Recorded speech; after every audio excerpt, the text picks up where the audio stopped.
Welcome to Invested in Climate. Protecting the planet and decarbonizing the global economy is the challenge of our time. We all have a role to play, and the opportunity we face is unprecedented. Invested in Climate aims to help people do more to address climate change through their work, investment, lifestyle, and activism. I'm your host, Jason Rissman. I support a growing community of top climate and ESG leaders as the Chief Experience Officer at NationsWell, and I'm an advisor to the climate practice at IDEO. I'm also an investor and startup advisor, and when it comes to climate action, I know I'll be a lifelong learner, always looking to have more impact. If you like what you hear, give us a good rating on Apple, Spotify, or wherever you found us. Sign up for updates and suggest ideas for future episodes at investedinclimate.com. Follow us on social, subscribe, and spread the word. Thanks for joining. We need the whole banking system to be green if we're going to achieve our goals of solving climate change. We can't have this be niche oriented. So the 5,000 credit unions and the 5,000 plus banks, they all need to be green. That means they all need to have an asset class called clean energy. They all should be providing more affordable, better interest rates for an EV versus an internal combustion engine. They all should have solar, home geothermal, energy efficiency equipment. That should all be there as an asset class. The Clean Energy Credit Union, for example, as a relatively new institution, they've been around for over 3 years now. They have had zero defaults. And that's a real testament to the viability of this clean energy asset class. Hey everyone, today's episode is a deep dive into climate finance. I'm joined by Marilyn Waite, who is one of the world's leading thinkers, writers, and leaders working in several different ways to stimulate the kind and scale of investment needed to address climate change. She brings a deep commitment to climate justice and using finance to ensure that climate transition happens more equitably. And making investments in the US, Europe, and China, Marilyn brings a truly global lens. This is a really thoughtful conversation, reflecting on the role of philanthropy and climate finance, the banking sector's role in addressing climate change, the implication of Silicon Valley Banks' collapse, the likely impact of disclosure rules, innovative finance, systemic change in finance, and much more. If you're interested in the big picture of climate finance, there's a lot here for you. Here we go. Hello, Marilyn. Welcome to Invested in Climate. Hi, Jason. Thanks for having me. Thanks for being here. Are you in Paris this week? And how is the feeling of climate momentum there relative to elsewhere where you are traveling? So right now in Paris, I would say climate is a bit secondary these days. First priority is retirement reform, which of course is not unrelated, but not being discussed really together. So I would say massive public demonstrations around retirement reform. Climate is still there. It's still a part of the agenda, but it is less prominent these days. Thanks for being there, and I'm sure doing what you can to make sure that people are thinking about it. Let's learn just a bit about you and what drives you. Looking way back, your undergraduate degree was in civil and environmental engineering, just giving a sense that you've been committed to climate for a long time. How did all this start for you? When did you know you wanted to work on climate, and what drove you to it? So when I was studying civil and environmental engineering, climate change was not a major component, if you can believe it or not. I did take a course on energy for a greenhouse constrained world. And that was my first introduction to climate change back when I was studying my first degree in engineering. But it really wasn't as prominent as it is today. And I think we lost a lot of time by not taking it more seriously earlier on. But it was a part of that learning experience. And I think from living in Madagascar for my first job and witnessing firsthand a lack of sustainable, affordable, reliable energy really motivated me to work on the energy challenges, that side of climate change. And then that evolved into broader climate work, which is really sector agnostic, looking at reducing emissions for all sectors in the real economy. Let's turn to today. I'm sure you get put on the spot all the time with what for many people is the simple question of, what do you do? You are involved in driving climate progress in so many ways, it's probably a trickier question to answer. But let's try so that we can start with a high-level overview, and then we'll dig into specifics. So if you don't mind, tell us, what do you do? I have many hats, and my main hat is leading the climate finance fund. And leading that means working across three major markets, China, the European Union, and the United States, mobilizing capital for climate solutions. So I'm a capital allocator. I allocate capital for both innovative finance and systemic changes in the financial system that would enable the system to move more towards climate-friendly financing and investing. And that is covered not only across these three economies, but also across three pools of capital: venture capital, asset management, primarily within that, fixed income, listed equity, and finally, bank lending and credit. And I would say we really look at the full supply chain of capital allocators.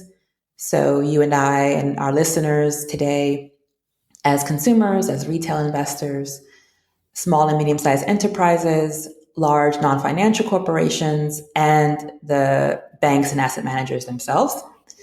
And I would say we're about 80% focused on the market directly and 20% focused on the market rules. And all of this has a lens, a justice, equity, diversity, and inclusion lens. Really, our high-level goal is to ensure that we have adequate capital to solve climate change. Fantastic. And my understanding is that the Climate Finance Fund is backed by the Hewitt Foundation, and that in many ways you're leveraging philanthropic capital to accelerate and grow climate financing. Is that the case? And if so, why is philanthropic capital needed? That is correct. The fund is backed by the William and Flora Hewlett Foundation, and it's essentially the climate finance strategy of the Hewlett Foundation, which was started back in 2018 when I joined the Hewlett Foundation to lead the portfolio. Now, the question you've just asked, why is philanthropic capital needed, has multiple layers. The question of philanthropic capital could be asked in general, not only for climate. There are books like Just Giving, Winners Take All, Decolonizing Wealth, and so on, that really challenge the very idea of philanthropy and how it's practiced today. And there are strong arguments in favor of adequate taxation over having this amount of philanthropic capital available. Now, if we continue to have inadequate taxation and thus money that would have otherwise been used for the common good is now available in a much less accountable way, then the next question is, what do we do with it? And that's what I'm working with. I'm working with the what do we do with it part. This capital, which is not accountable, which is relatively flexible, can help in both demonstrating to the market viability where the market perceives there to be risk or where there may actually be real risk, and kind of showing how there's a pathway forward and taking more risk, taking what's called first loss in case a projection doesn't pan out, and really calming nerves around going into certain markets, whether the market is a certain location or the market is a certain new type of technology and so on. And the other thing that we can do with this kind of capital is systemic change and supporting the ecosystems, so the think tanks, the research, the advocates, and so on, that will enable the regulations to shift, and working with all parts of society to ensure that the regulations are working for people and planet. Marilyn, I know that through your work, you're really taking a systems view of what's needed in terms of climate financing overall and the role philanthropic capital can play. And so I'd love to just get a sense of the scale of how much climate financing really is needed, the role philanthropic capital can play, and where you think the rest of the financing we need will come from. So when I first started this particular line of work in 2018, we were talking about $1 trillion to $3 trillion US dollars each year between now and 2050. As time has passed, we're now looking at numbers like 3 to 4 trillion. So the longer we wait, the more expensive it is, hands down.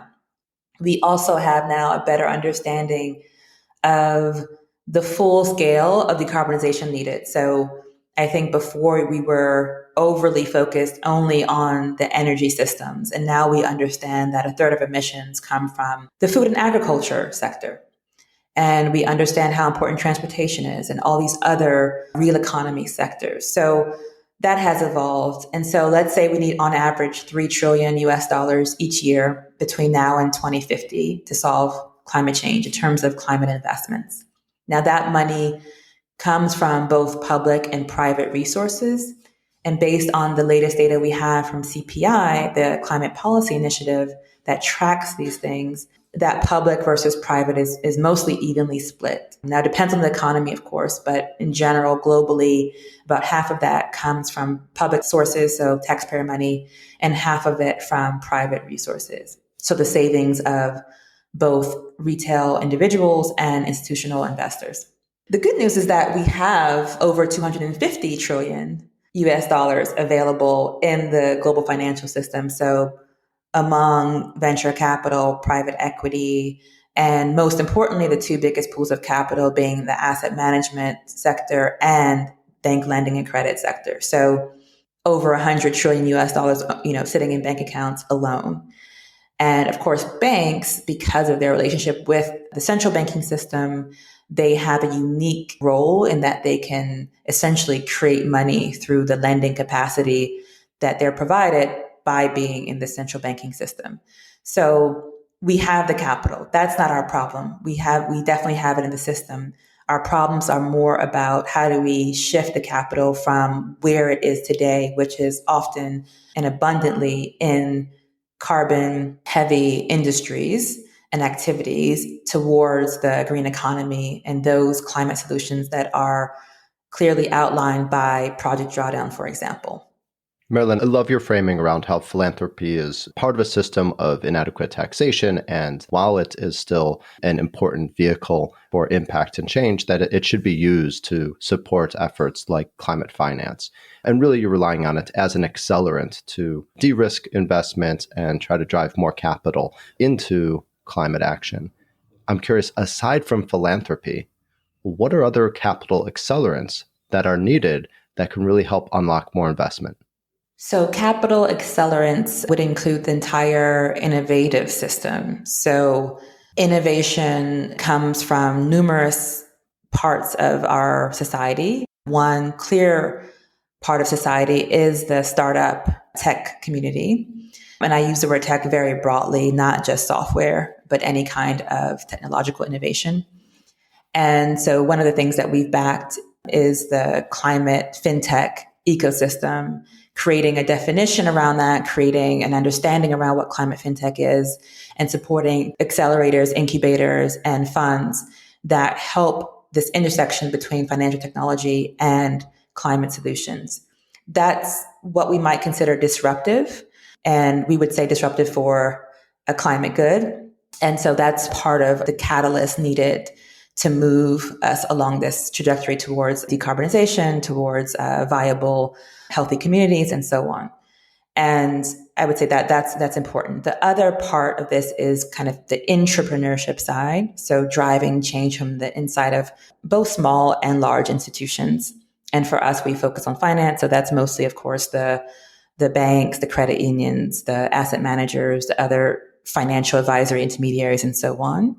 And for that, having champions, having leaders internally who will drive those changes is also very important. So I would say both that entrepreneurship and intrapreneurship are vital. I've seen that you've described this work as really composing of two threads: innovative finance and systemic decarbonization of capital.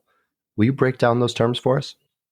Sure. So innovative finance is really anything we can do to prove to the market that something is viable, that the market perceives as not so. And so, for example, climate fintech, supporting an accelerator for climate fintech.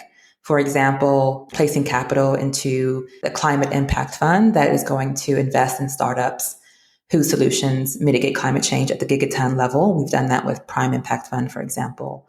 Supporting new credit unions like the Clean Energy Federal Credit Union, which is not only scaling this type of lending for themselves as an institution, as a credit union, but also teaching the other 5,000 credit unions in the United States how to do this kind of lending. And so that is really, all of that's in the innovative finance bucket. Systemic decarbonization or systemic change is about the market rules, so regulation. What are the rules of the game when we talk about venture capital, asset management, and bank lending, and how are those rules skewed towards carbon intensive activities, and how could they be shifted towards activities that actually work for people and planet. It also includes industry-led initiatives that may not be in the kind of mandatory regulatory side of things, but have enough critical mass to have a systemic impact. Great. And you focus not just on the US, but also on climate financing in Europe and in China. Why those three markets? What insights are you gaining by working across them? And also, given the role of your fund being backed by an American foundation, what's the resonance of being able to be influential in Europe and China, given the American origins? Climate change is one of those problems that is completely global in nature, and that it doesn't matter where the ton of CO2 equivalent is emitted, we're all going to experience the impacts of that. So that's why international negotiations and things of that nature are so important for this problem. And I would say it's more than a problem, right? It's such a pervasive challenge. And so we have to work globally. And the two largest historical emitters, the countries or the economies that are responsible for the current problem in the atmosphere, are the United States and then the European Union countries.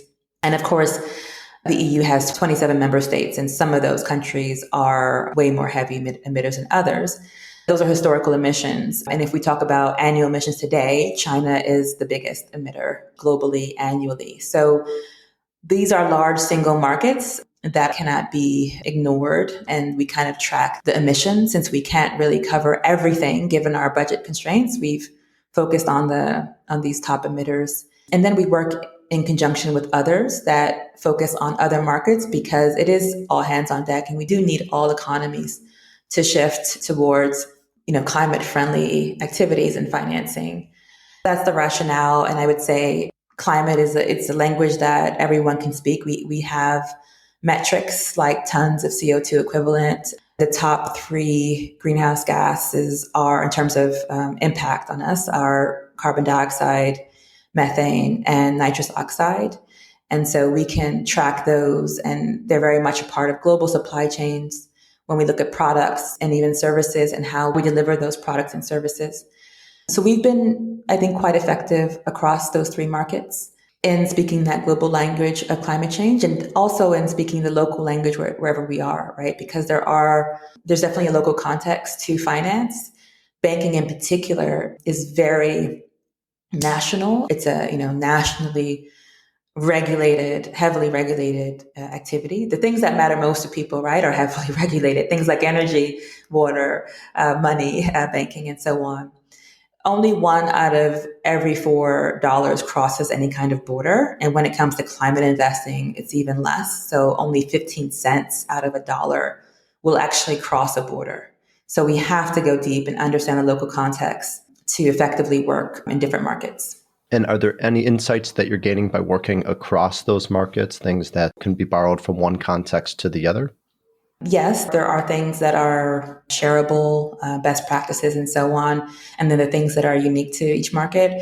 One of the things that does cross the border are the capital markets within each, so the stock exchanges. We, for example, back the creation of a Chinese climate-friendly index for the top 100 listed Chinese companies, so A-share companies in Shanghai and Shenzhen, who are in the climate solution space. And in the US, there's an equivalent led by Carbon Collective, a climate-friendly ETF that lists the top climate solutions company listed in the US, so the NASDAQ and New York Stock Exchange.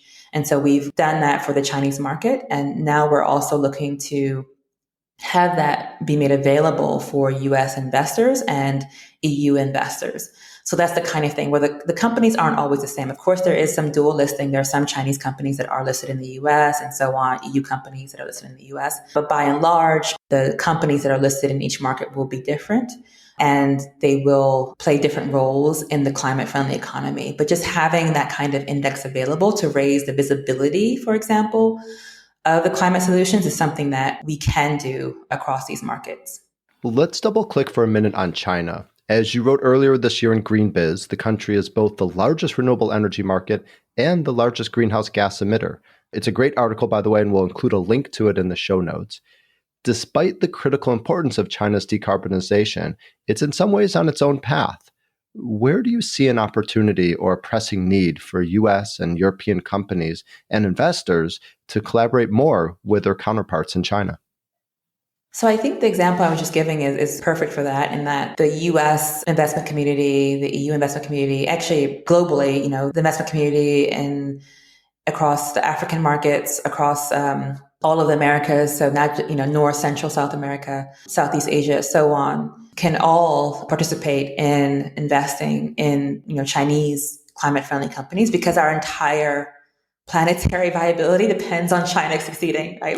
China has to get this right for us all to get it right. Now, they have a great macro policy, what is known as 30-60. So peaking carbon emissions equivalent by 2030 and becoming completely net zero or carbon neutral by 2060. So the macro policies are there, and there's a lot of detail behind that.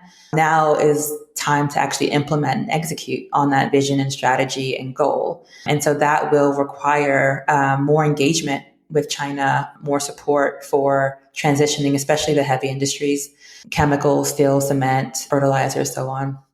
That's a key part. I would say, it's generally considered to be good practice to have 40% of an investment portfolio in emerging markets. The average portfolio in the US is falling short on that. I think it stands around 15% on average for both retail and institutional investors.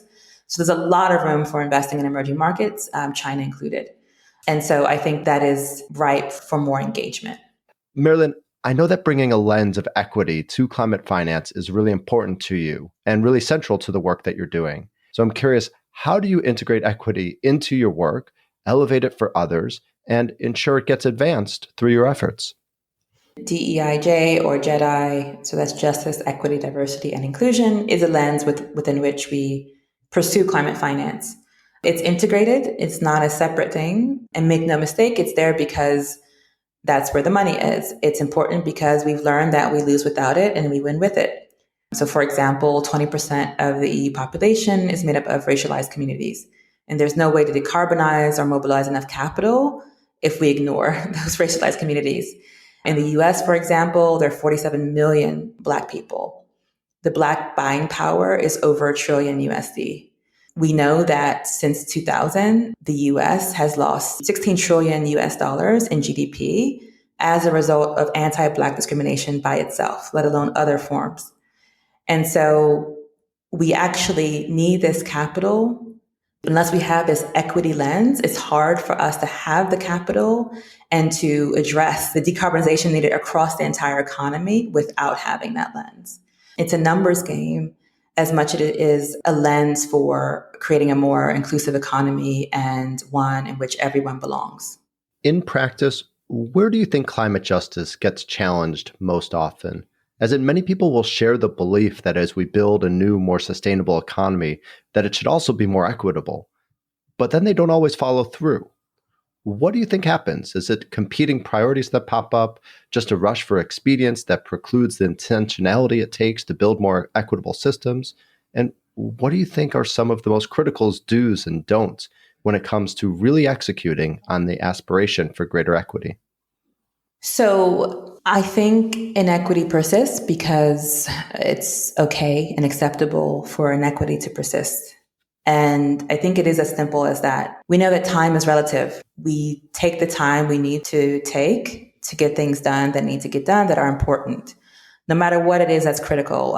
If you're in an emergency room, if you're in any kind of actually saving a life in the medical sense, profession, if you are, back to my original study, civil engineering, building that bridge, building that critical infrastructure, flying your airplane, all of these things require intentionality. And we have a zero tolerance for mistakes, right? We have a zero tolerance for error and for not doing what we have to do, no matter how long it takes to get it right. Adding the JEDI lens, adding the justice, equity, diversity, inclusion lens is a part of the process if you want it to be. And by intentionally building it into the process, standard project management or process management or product management, then I think we can avoid the outcomes that we see today, which is consistently reliable and comparable inequities, right, across the globe and across all kinds of metrics. It is literally as simple as that, unless we start to see equity embedded in corporate policies, in compensation, in specific goals, right? Back to the reason why we want to have this measurement of carbon dioxide equivalent across scopes 1, 2, and 3, so across the full supply chain of carbon emissions, is because we know that once it's measured, it's going to be better managed. It's the same thing for justice, equity, diversity, inclusion. If we actually want it to be managed, it has to be measured. And so I think that the absence of that really tells us everything we need to know about why we aren't seeing climate justice. Thank you for that, Marilyn. You're also involved in the Bank for Good campaign. Tell us about that effort and why is it needed? So Bank for Good is something that we've backed. It's a website, a platform, a collection or coalition of organizations and banks and credit unions in the United States that really highlights climate-friendly institutions. So if you are looking for a credit union or a bank based on your needs, so it could be a business banking, it could be individual banking, it could be I would like to have a physical branch to go into, or I don't care, it could be fully online, whatever your need is, you have it in this one platform online. And so it seeks to raise awareness around how banking matters. And even if you have only $1 in a bank account, it is being leveraged 10 or 20 times to go out and lend things. It is not a neutral act. It has impact, whether you are actively aware of it or not, right? So you are already an investor, whether you know it or not, just by having anything in a bank account or a credit union account. And so it's bringing visibility to financial institutions that are climate friendly. At the very minimum, they're fossil fuel free. And on the even better side, they're actively doing climate friendly lending across the real economy, either in helping provide loans for geothermal heat pumps, for solar energy, for electric vehicles, and so on. And now there's actually a bankforgood.eu forming. It's not live yet, but there will soon be a similar platform for the European Union. Talking about banking, we should, of course, focus on the recent collapse of the Silicon Valley Bank, at least for a moment. It not only was a central player for the entire Silicon Valley startup ecosystem, but it played an outsized role in supporting climate tech companies and also renewable energy projects. So I'm curious, what is the role that you saw it playing and the gap that its collapse has created? So Silicon Valley Bank was mostly serving the tech community broadly, independent of any particular sector. That included climate tech. But of course, it wasn't at all exclusively focused on that. It was just broadly the startup world and the venture capital world. So pretty much the startups and the investors that back the startups. And if you are a startup going through an entire kind of, let's say, chain of raising capital from seed, Series A, Series B, et cetera, all the way up to some kind of acquisition or becoming public, having a financial institution to follow you on that journey and to support you in that journey was part of the value proposition. SVB also provided venture debt, and they kind of pioneered that whole space, defining it as, loans that enable fast growing and investor backed startups to access capital with less dilution.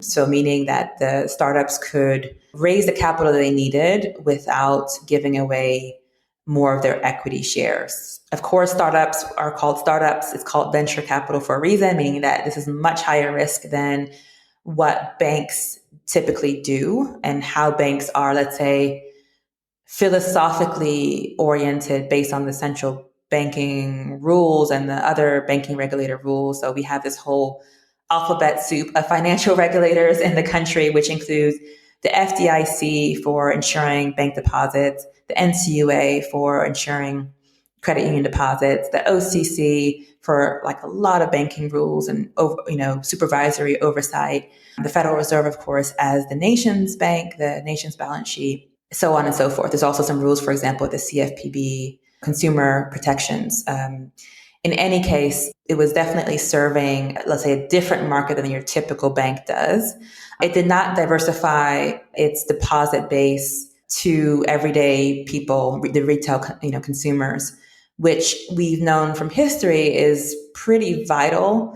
Remember back to the 08-09 crisis, it was the retail bank, with, of course, help of the taxpayers that helped bail out the investment banks, right? So it was Bank of America that bailed out Merrill Lynch. It wasn't the other way around. It was Chase that bailed out JP Morgan. And so it's back to us. We are the pillar foundation of the economy. And it all kind of starts and ends with us. So retail consumers are less likely to panic and move around money often and have kind of a herd mentality around this kind of thing. And Silicon Valley Bank's depositors are more of like herd creatures. Venture capital community is known for that. And so that's part of the story there. I would say for the climate friendly loans piece, which includes community solar and some very kind of innovative parts to supporting the climate friendly economy. I think what I've been advocating for a while now is that we mainstream and inject climate friendly lending across the system, not just in niches or not just in some kind of quote unquote green bank. We need the whole banking system to be green if we're going to achieve our goals of solving climate change. We can't have this be niche oriented. So the 5,000 credit unions and the 5,000 plus banks, they all need to be green. That means they all need to have an asset class called clean energy. They all should be providing more affordable, better interest rates for an EV versus an internal combustion engine. They all should have solar, home geothermal, energy efficiency equipment. That should all be there as an asset class.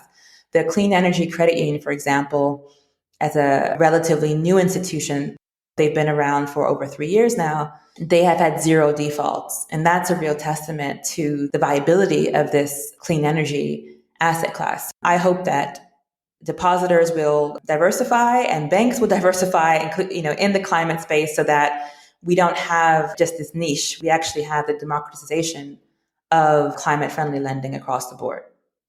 Marilyn, the alphabet soup of acronyms that you just listed could easily be extended to include the SEC, which, as we know, has been deliberating on an anticipated rule change that would require companies to disclose their climate emissions. Perhaps that leads to some of the systemic change that you're describing. In Europe, there's an effort, which you're part of, to update disclosure rules as well. And I imagine there's hope to keeping these rules as consistent as possible between the two regions, but also to make sure that have as much positive impact on climate as they can. So tell us what you believe the short and longer term influence of the disclosure rules will be. I think the disclosure rules will help bring along the laggards, those that are not voluntarily providing the information, and thus level the playing field for those who have access to information. Not everyone can afford a Bloomberg terminal, including some NGOs and retail investors and so on. And so this is a really core to providing all market participants with the information they need to make informed decisions and help actually have a fair and efficient market. Right now, it's completely unfair, completely inefficient when it comes to critical information around ESG, including climate data. That's what I expect mostly, is actually just leveling the playing field for this information and cost for accessing the information, because now it will be mandatory to provide it. And that's, I think, a very important step in this journey for solving climate change and having the capital needed to do so. This has, of course, become politicized. And in the US, we've seen really a highly politicized backlash to ESG investing. That is, the movement for companies to report on their environmental, social, and governance performance, and for investors to factor those into investment decisions. How will this backlash manifest with respect to the SEC rule change?